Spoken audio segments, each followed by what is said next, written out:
സൂറത്തുൽ കഹ്ഫിൽ നിങ്ങൾ ഓതിയില്ലേ?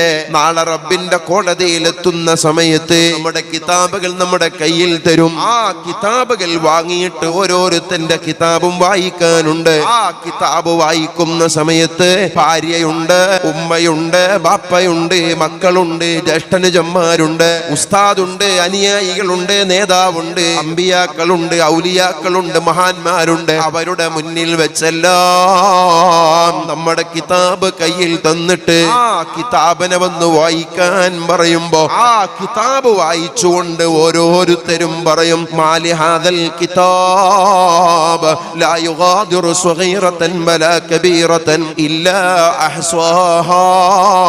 ഇതെന്തൊരു കിതാബാണ് റബ്ബേ, ഞാൻ ചെയ്ത ഒരു ചെറിയ കുറ്റവും ഒരു വലിയ കുറ്റവും ഇതിൽ എഴുതാതെ വിട്ടിട്ടില്ലല്ലോ. നിസാരമായതുമുണ്ട്, ആരും കാണാതെ ചെയ്തതുണ്ട്, ആരും അറിയാതെ ചെയ്തതുണ്ട്, ഒരൊറ്റ ഒന്നും ഇതിൽ വിട്ടുപോയിട്ടില്ലല്ലോ എന്ന് നാളെ കിതാബുകൾ വായിച്ചുകൊണ്ട് പറയുമെന്ന് പരിശുദ്ധ ഖുർആനിൽ ഖാലല്ലാഹു അസ്സ വജൽ.